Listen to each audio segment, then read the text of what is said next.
Alright, what's happening, y'all? It's your boy Rico from Street Scores, and it is a lot going on today, as in Thursday. Dan Snyder is suspended indefinitely. Washington football team fined $10 million. Was there a new name leaked by Dan Snyder? We're going to break down everything that went down today and more. And before we get into all of that, make sure you subscribe to the channel. Hit the bell next to the subscription button so you get a notification immediately and every time I release videos just like this one. Also, make sure you go check out the rest of the channel. All of my videos are organized in playlists. I even have a comedy playlist for all of my funny videos. Again, make sure you hit the bell next to the subscription button. That's very important if you want consistent content. And without further ado, man, let's get to the video. Let's get it.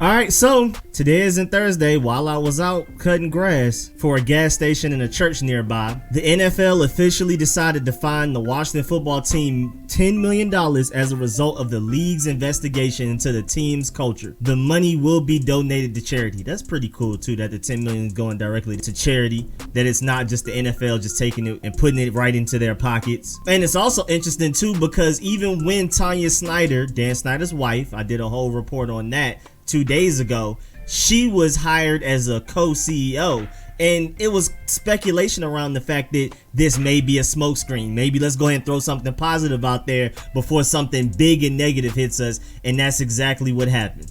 Granted, the negative thing that happened isn't big. This is chump change to them. We're going to get into that a little bit later. But the Washington football team as a franchise, as a brand, wants to get ahead of this and put out some good news, some inclusion news. We hired a female as a CEO. Not many teams have done that in NFL history.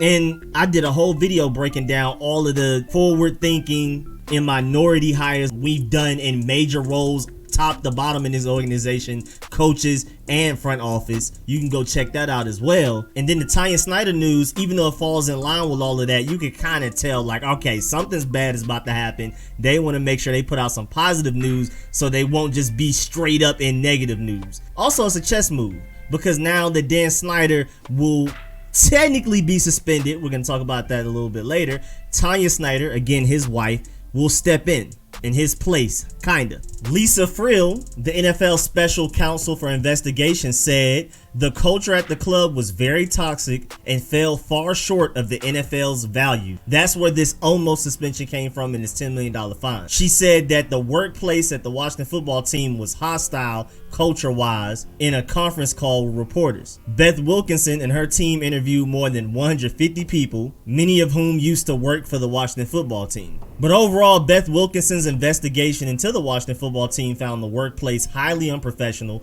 with frequent bullying, intimidation, and sexual harassment. So the Washington football team has officially been fined $10 million.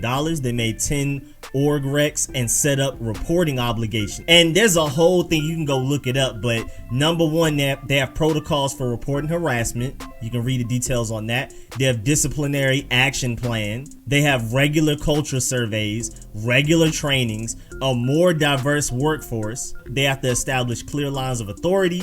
They have to expand and empower HR and legal. They have to develop formal onboarding, performance management, compensation systems, and exit interview processes. They have to also protect the cheerleading team, and then they have to have regular assessment of policies. Again, each of those 10 things I told you, there's like almost a paragraph under each one that break down exactly what they mean if you want to go check that out. Also, in addition, to ensure that the club's recent workplace conduct and cultural improvements are sustained and that its staged commitment to progress is realized, the club shall have the following semi-annual reporting obligations through July 31st, 2023. So they have to report to the league office through an independent third party selected by the club and approved by the league office on 1, the club's progress in implementing each of Wilkinson's workplace recommendations, with the first report due by July 31st, 2021. Number 2, the results of the culture and other surveys recommended. And number 3, all complaints, including those made at exit interviews for post-employment that reasonably present workplace-related issues of bullying, discrimination, harassment, sexual misconduct, or retaliation, whether made anonymously or by an identified party, as well as how the club addressed those complaints. Based on those semi-annual reports, the league office will be permitted to conduct follow-up inquiries with any workplace consultants the club has engaged. So the NFL, along with everything else, has a huge microscope on what the Washington football team is doing on the outside and the inside. I mean, daily reports, weekly reports, semi-annual reports, all kinds of stuff. And then you can also read more guidelines that the Washington football team has to follow. And it's interesting too because the NFL lawyers added that Wilkinson wasn't tasked with making recommendations about if Snyder should be forced to sell the team or not. The NFL asked specifically for how to improve the workplace culture. So this wasn't even an attack for Daniel Snyder. As you can see how he easily got away with just a $10 million fine. Again, chump change. And then of course, Dan Snyder gave an official statement, a really long statement. But in the statement, he called the team the Washington Football Club instead of the Washington Football Team. We're going to dive into that a little bit later towards the end of the video.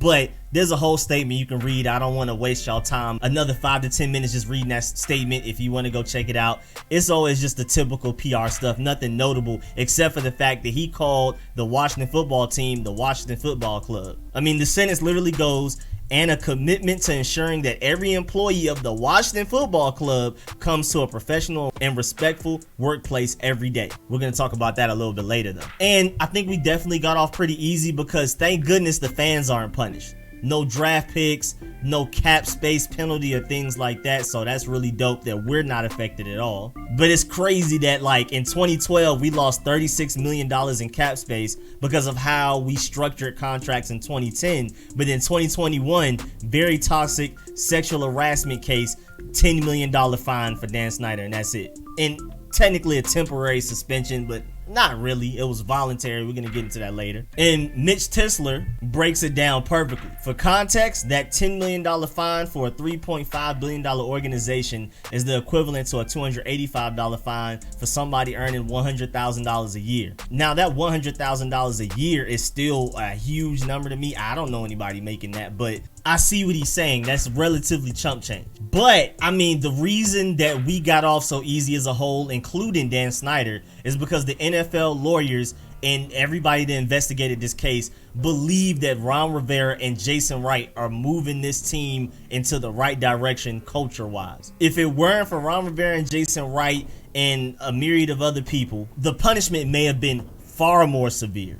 I mean, again, maybe like even draft picks getting taken away, cap space penalties, things like that. Or maybe like a for real suspension or Dan Snyder having to get fired. So Ron Rivera and Jason Wright really bailed us out. Thank goodness Ron Rivera has already coached us for 1 year, and we can already see with definitive proof that the culture and environment of this organization, top to bottom, on the team, coaching staff, front office, anybody working for or in the organization, is just an overall better team, a safer team, definitely more open door policy as well. If it weren't for that, like if we just hired Ron Rivera in March but this year instead of last year, we might be in some serious trouble, because you can already see the groundwork laid out by Ron Rivera and Jason Wright and what they're doing. If there weren't definitive proof, we might be ugly. But it's really interesting that Tanya Snyder, again, Dan Snyder's wife, will take over the day-to-day operations. And Dan Snyder will basically focus on the stadium and other matters. Again, like, this isn't a real punishment. Dan Snyder could easily just tell Tanya Snyder that he wants this done. She's going to go do it. It's just that he will not necessarily be present at meetings. But, I mean, he's still a strong decision maker as everything goes. Tanya Snyder will just be there for all of the meetings and things like that. Like, once the NFL owners meet for the fall meetings and things like that to discuss various matters, Tanya Snyder will be the one that's present instead of Daniel Snyder. But of course, she's gonna bring along all of the ideas and wants and objectives of Dan Snyder. So it's pretty much like Dan Snyder's there, just not physically. And on top of that, like I alluded to earlier, Dan Snyder's removal from day-to-day operations is a voluntary choice by Tanya Snyder. Tanya will run the day-to-day up until at least the league's fall meetings, like I just said, and Dan will basically focus on the stadium and other matters, with Jason Wright and their team as they're trying to, I mean, they've been going around the entire globe, not just America, but even to Europe to look at all of the best stadiums in the world, and they're trying to put together their best idea for a stadium for us. We probably may end up getting a really good stadium by the time this lease ends for FedEx Field. I'm actually pretty excited about it. But back to the original topic at hand, it's crazy that, again, Dan Snyder isn't really suspended. And this was voluntary by Tanya Snyder. Dan Snyder accepted it, basically to show the league, like, yeah, I accept everything that went wrong, and I'll take this $10 million fine, and I will also voluntarily remove myself from daily operations. But again, if he wants to affect anything, he can. It's not like he's for real suspended and doesn't have a say in anything. Like, this is so random too, because I'm pretty sure the NFL recommended this. Everybody that was a part of the investigation. This is basically a suspension without an official suspension, and I'm pretty sure Tanya Snyder and Dan Snyder just agreed to it. And again, Tanya Snyder is literally the face of the organization indefinitely right now. I don't think it's going to be a long term indefinitely, but as of right now, there's no exact date when Dan Snyder will technically be back in charge, or at least the face of the franchise. And then we also have to dive into the fact that this was an oral report. That's so weird. Like, how is this not written out at all? Beth Wilkinson interviewed 150 people and there's nothing written. Like, this is crazy. And JP Finlay even talked to a high profile lawyer and basically asked if an oral report for something like this in an investigation is normal. And the lawyer said, quote, only if you're trying to hide something, unquote. So the situation may be even worse than what we thought, and the NFL is just trying to cover it up. I mean, apparently the reason it was oral is because they say they wanted to keep everybody's identities confidential. They don't want the names of the people interviewed and things like that getting out. But like, that's still weird that it's an oral report. Like, the whole thing is just so sloppy. The NFL, they do things so weird and just bad. It's just a poorly run multi-billion-dollar business, man. Friel said as to why there was no written report, quote, we felt it was best due to the sensitivity of the allegations and the request of confidentiality, unquote, from the people who participated. And it's so crazy because, like, the New England Patriots deflated balls and they ended up with a 139-page report. We had 2 decades of toxic workplace culture with sexual harassment, bullying. I even heard there was some racial discrimination in there as well, not only just gender. And it's just an oral report. It's just said out loud. Like, what kind of stuff is that? Something's written down somewhere. It just wasn't handed to the NFL, I guess. I don't know. I mean, it's even crazy. The Ray Rice investigation, 96 pages. The official Ted Wells Deflategate report was 243. But then the Beth Wilkinson on toxic workplace culture and everything that was going on, 0 pages. That's so wild. Not 1 page, oral. And on top of that, like I said earlier, the NFL not only didn't attempt and make it their primary objective to attack Dan Snyder and accuse him of anything, and also on top of that, the NFL won't confirm any specific allegations made against Dan Snyder. Like, they just want to erase this whole thing and let him go scot-free completely. They just want to wipe their hands of it. And they want this to die down as soon as possible, I guess. I mean, they literally never attempted to seek any specific allegations against Dan Snyder. That's very important. So, I mean, you could just tell money really can buy anything. Like, that's just all this is. The rich stay rich because of things like this. It's just how it goes. And then you also have Lisa Banks and Debra Katz. They're highly upset over this decision. They represent the women who said they were sexually harassed while working for the Washington football team. And they said, quote, the NFL has chosen to protect owner Dan Snyder. And they really have. Ignoring our request that it make the report prepared by Beth Wilkinson public, the NFL has chosen instead to receive only an oral report of the findings and to fine owner Dan Snyder. They also said this is truly outrageous and is a slap in the face to hundreds of women and former employees who came forward in good faith. I mean, they went on to even say the NFL has effectively told survivors in this country and around the world that it does not care about them or credit their experiences. Female fans and fans of goodwill everywhere, take note. So yeah, of course they're highly upset. I mean, Dan Snyder, the Washington football team as a whole, got off very easy. I mean, I'm glad that they didn't punish the fans for this, because I mean, of course we didn't know. Like, I don't think they should have taken away draft picks or it affected cap space in any way. But it is crazy that Dan Snyder is getting away scot-free. Again, $10 million to him is chump change. And then, just to briefly talk about it, man, the Washington Football Club, I hope that was just a slip up. I hope that's just what he prefers to call it. I hope that is not the name moving forward. If we're going to change the name, please make it something good. I prefer something with wolves in it. That's just me. Or if you're going to make it Washington Football Club, you might as well just keep it Washington Football Team. Like, I'm not exactly understanding why we're about to have this big announcement, this huge change in brand and culture, and you're just gonna change Washington Football Team to Washington Football Club. So I really hope that was just a little mistake, or that's just what he calls it when he prefers to call it club than team. I don't know. I hope we don't have to look too far into this, but that did scare me when I saw Washington Football Club. But all in all, again, shouts out to Rivera and Wright for turning this culture around. Beth Wilkinson, who did the investigation, basically said that since 2019, this organization has been headed into a way that they feel is good and is not worth punishing too harshly. She said that basically prior to 2019, the culture was as bad as reported, and senior management either ignored or participated in it. It was particularly toxic and dangerous for women.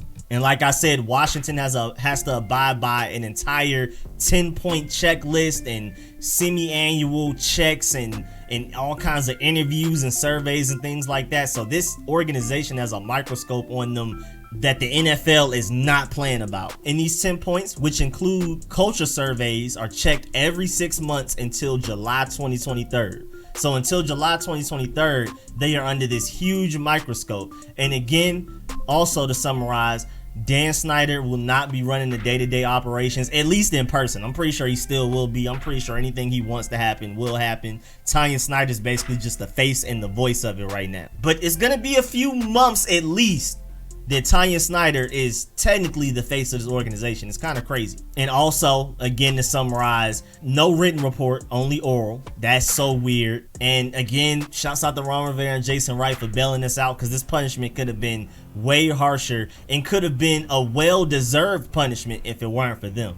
Again, Dan Snyder is getting away very easily from this. So it's really only because Rivera, Wright, and maybe a few others that we're not receiving some extreme punishment, some trying to make an example out of us type of punishment. But yeah, man, that's the end of this video. Please get in the comment section. Let me know how you feel about everything discussed in this video. Please like this video if you liked it. If you learned anything, please subscribe if you haven't, like I said before the intro. And as always, man, I really appreciate all of the support, man. Make sure y'all go check out the rest of the channel. Big shouts out to all of my sponsors, especially my Pro Bowl sponsors, whose names you see scrolling on the screen right now. Shouts out to everybody that donates to the channel. A special shouts out to my one All-Pro sponsor, Jaden. And I'll catch y'all later. I'm out.